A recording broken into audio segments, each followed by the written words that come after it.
So I'm going to demonstrate how to run a chemistry blood panel as well as a serologic test. We're going to run a Chem 17 on a cat. We're going to choose, we've already ordered it in Cornerstone. We're going to choose him on the IDEX home screen and hit run. And we're going to choose catalyst and hit run. And it's blinking so it knows it's ready. This is our serum cup, our plasma cup. Our Chem 17 slides are kept in the freezer.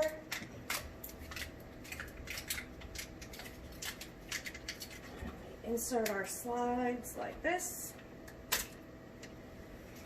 And then this is our plasma.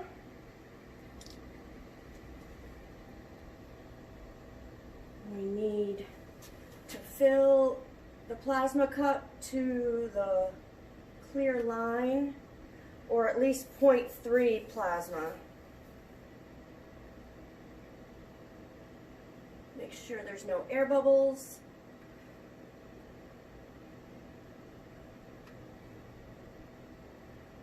There.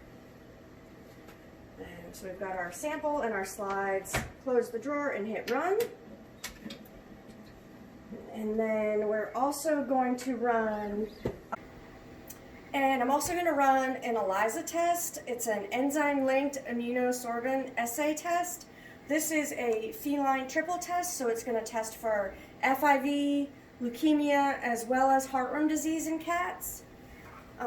You need serum or plasma, as well as the conjugate.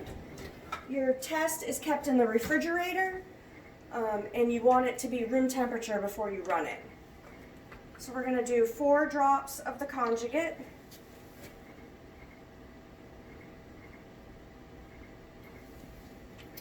And then 3 drops of our serum.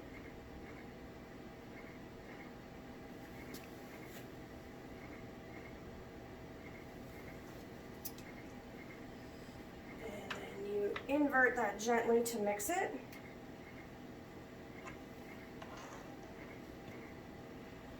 And then you pour it in the top of the test where the circle is.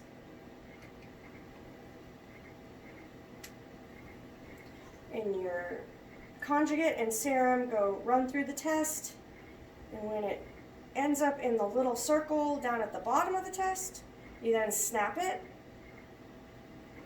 And it takes 10 minutes to run.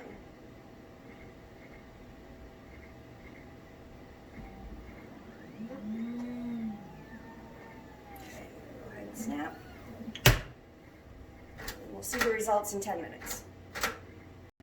Now I'm going to demonstrate how to do a heartworm direct smear test. This test tests for 2 different parasites that can be found in the blood. One is dipetyloma recondita, that they can get from fleas. The other one is Dirofilaria immitis, which is also known as microfilaria. That is the baby heartworms.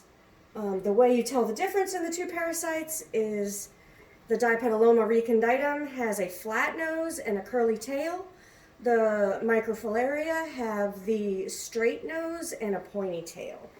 So what you want to do is you're going to need a slide and a microscope and a cover slip and some fresh blood,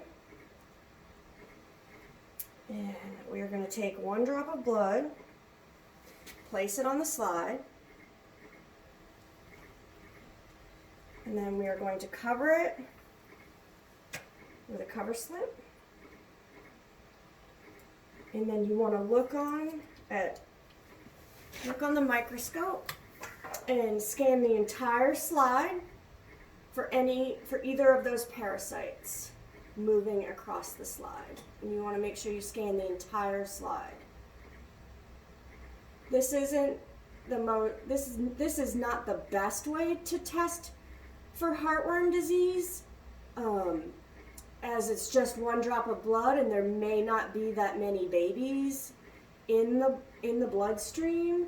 This is just an additional test you can use to check for heartworm disease. Okay, so now we have the results from our cat's blood work. The Chem 17, the only thing that shows up is very, very mild hyperglycemia. It's just barely high, and it's probably due to stress.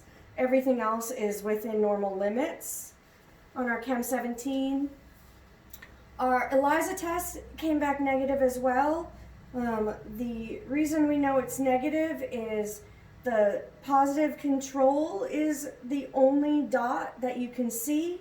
If he had either FIV, leukemia, or heartworm disease, one of the, either a dot on this side, or down in the middle would also be that blue color, as well as the positive control. So this cat's triple test is negative.